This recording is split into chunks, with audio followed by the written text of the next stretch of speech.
Alright guys, welcome back to VALORANT News. Zekken has given his thoughts onto the reasons why Sentinels have made a significant step forward over the last couple of weeks. Ever since Psycho stepped out of the team, Marved came in, Kaplan came in as their full-time coach. They've taken a big step forward, and also what it's been like to replace TenZ in that specific role and how long that might be continuing for. Very much intrigued to hear your thoughts in the comment section below. Hit the like button if you enjoy. Subscribe if you're new as always. I greatly appreciate it. Plenty to discuss. First, I thought this is pretty remarkable as well here from Fearoth, who was briefly on, was it Fnatic last year on Lotus. This is an op angle you can go for, which is okay, difficult to find, difficult to hit, but it can be done. So I don't know how viable this is, but still, there's a possibility that you could get a kill like this if you really tried. Also wanted to mention Scream's comments because he didn't really say too much after their series win, can you believe, against Koi, but he did give his perspective on why they have improved so significantly. He says the following: from my point of view, the current improvement comes from their assistant coach, of course, coming in, who brings an energy and an aggressiveness which he lacked before, in my opinion. The work with mental trainers, the dynamics and the mood of everyone is better overall. You should know that I've always been very vocal and I was eye-gelling a lot in Liquid, so this role isn't necessarily new to me. When I started the team, I wanted to set up a structured and synergistic system to have a dominant tactical gap over the other teams, which is obviously not really occurred, which is necessarily less easy to put in place, and it could have held back certain players and lost us a little in all the panoply of the game, which is a really interesting terminology. I'm not exactly sure what he means there precisely, but pretty impressive vocabulary from Scream that we haven't been able to produce during all these months. So now you can see we're back on a classic duelist meta system without too much thinking based on individuals and momentum. These are also our strengths. I like this way of playing, which frees me personally individually to be able to express myself better. So this is the thing right from Scream. It's like, yes, he can be a competent IGL in part, but if he's IGLing, can he be as good individually as he could be? Probably not, right? We know that it takes a lot generally from individual performances when players in-game lead, so it just makes more sense what they're currently doing. Long may it continue. I know there's been some optimism that they might even qualify for Masters, so that might be one step too far, but at least they've looked better lately since making that change. Also, Fnatic last night, I mean, this team is so overpowered, man. They just beat everyone like this. 13-5, 13-5, I think this was last night, up against for esports. And it was funny in a way because it's usually in a competition you would think between Chronicle, Durka, Leo, Alpha, like who's going to get the most kills. But yesterday, Boaster got the most kills, so that was really cool to see, actually. The other series was Na'Vi versus Vitality. Na'Vi's second best team probably in the region. They got a clean 2-0 win, but it wasn't quite as dominant as Fnatic's was. So pretty clear what's happening right now in Europe. Fnatic are just insanely dominant right now. They've only lost one map so far. Na'Vi second, then Liquid third. So they've been making an upgrade lately. And okay, KC at 2-4. There's still a chance for them, right? There's a few more games to play. The teams at the bottom, Coin Heretics, they're probably out of it now, but there's still a chance for the ones further up than that to qualify and make it all the way through. Surprising announcement as well from SI yesterday, confirming that Benita is going to be gone from their kind of Game Changers roster, which is a bit of a surprise, really, because I thought she was one of their more impactful players, but still interesting situation. Enjoyed my time at SI, now looking for a team, immense amount of experience, most comfortable on controller and initiator DMs open. So yeah, kind of surprising to many in the community, that announcement last night. Let's talk about Zekken though and the Sentinel situation. Pretty funny tweet here from Zekken about the original announcement that Kaplan did when he was first joining the roster. But Zekken lately has been a big talking point of this team because we know that there's been rumors that Sassy probably doesn't want to in-game lead and probably maybe could step into that role if necessary, but maybe that isn't the best for the team. So Dephh is still going to do it. Marved is obviously very full of praise for Dephh over the last few days, and Sassy, Pancada, they're going to stay in their respective roles, and Zekken is pretty much the man to replace TenZ for now in that duelist role. Now, in the longer term, is there a chance that TenZ comes back in for Zekken? Is there a chance that Zekken and TenZ switch it up depending on the map? Who wants to run the duelist? Who wants to run the jet on this map and that map? Maybe there's a world in which that happens, but Zekken has given his thoughts on what's taken the team to the next level because Sentinels now sitting at 2-3. They play Cloud9 this weekend. If they win that one against a Cloud9 team that's, what, 4-1 now, looking very good.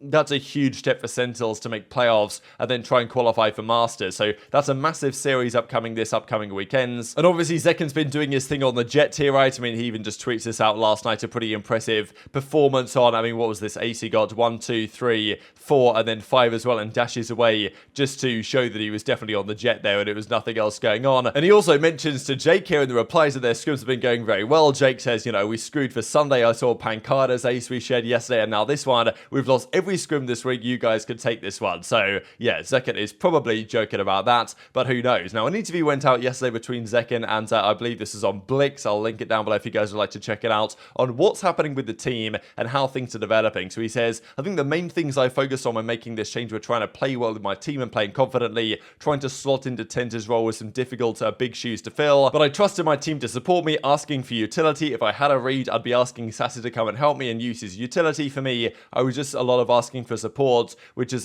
clearly helped him play very well in that role, it's got to be said so far. He also discusses, though, how they've been able to take this step forward, discusses the situation on Pearl and how Kaplan is making a really solid game plan for them. So for the Loud against Pearl, we had a really good game plan, stuck to it. That's why we won that convincingly. The same case when they played most recently as well against MIBR. Came up with a good game plan, gives a lot of credit to Kaplan and Drew, so that's the head coach and now assistant coach in Drew Spark, who was formerly their analyst, did an amazing job. I think our planning is what makes us so potent on that map. And also he mentions the difference really between Kaplan and Psycho in their head coaching departments. I would say that as coaches, Kaplan is more of a strategy guy. He's very much in the macro essence of the game. That's what he really brings to the table. Those are his biggest strengths, whereas Dawn, that being Psycho, is super good at being an emotional coach, handling the emotions of his players and making tough decisions when they need to be made. So that's an interesting analysis there, right? That Psycho was more, it makes sense, right? He was more the emotional side, dealing with the team chemistry and stuff and kind of preventing issues from occurring. But for whatever reason, that wasn't really working with this particular team dynamic, and maybe it depends on the roster you have. Like last year on Xset, when a lot of younger guys in that Xset team, yes, Dephh was there as well, but maybe there was some different personalities to manage. Psycho was great in that situation, whereas this year, it didn't seem to work so well. It's interesting in a way, though, that Psycho, he describes as being the more emotional leader, whereas Kaplan's more of the strategy guy. But since Kaplan's come in as the full-time coach,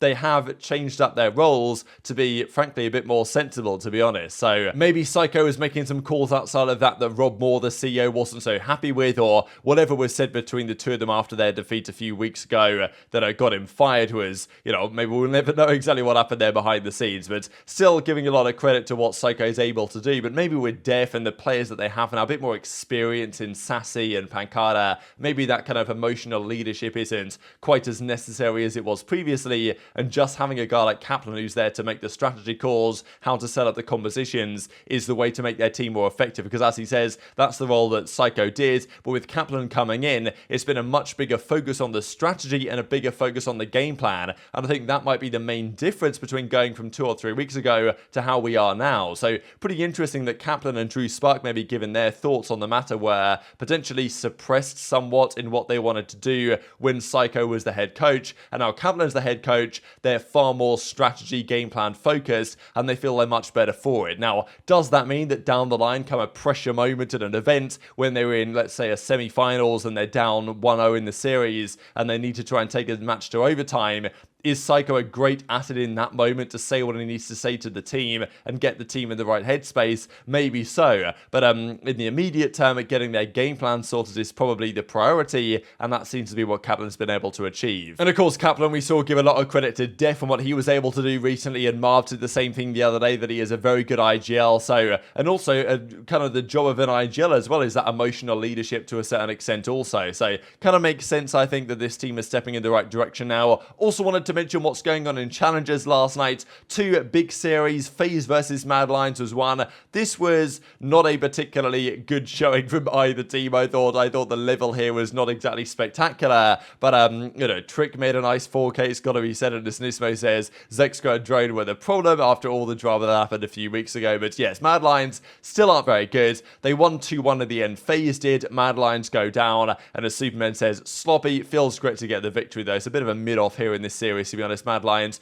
go down 2-1. Split was 13-8 for FaZe, 14-12 on Fracture after that trick. Well, that was early in the game, but he still managed to finish 14-21. And then Pearl was 13-10 the other way. So close series, not particularly impressive on either side. And Trick did have a pretty rough time, which will be a key storyline to keep your eyes on just because of all the drama that happened a couple of weeks ago. The other series is M80 versus TSM. This is a bigger one in terms of what it could mean for these two teams. Better rosters for sure. M80 and the Guard both lately have not been winning series in such a dominant way as they were before. M80 still win this one, but TSM took one map in this series. There was a bit of controversy as well, and obviously M80 are having thrown some jokes the way of TSM as a result of this series, but still, it wasn't exactly too easy for them. 2-1 in the end. Fracture was 13-6 for TSM, and then they bounced back kind of impressively, 13-8, 13-6, but it hasn't been an absolute bloodbath for M80 like you've expected. At the start of this season, they were just destroying everyone, like Fnatic are in the actual Pro League, to be honest. And they're obviously still very good, but it does feel like other teams may be starting to catch up a little bit, and I do wonder by the time it comes down to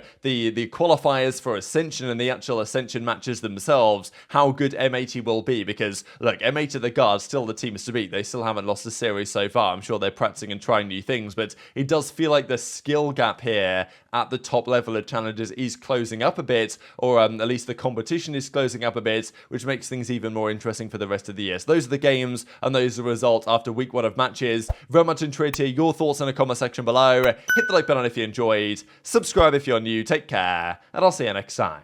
I also spent $300 on a motivational coach. Well, he told me he was a motivational speaker, but I'm not sure if I believe him. And then he went and hang out with my mom for like 3 hours after. I thought that was kind of weird. What's up, Team DSG? It's me, your favorite doctor, lawyer, teacher, plumber, astronaut. Here. I know times have been hard lately, and believe me, I know when things are hard. So here's some advice on your next VALORANT match. Number 1,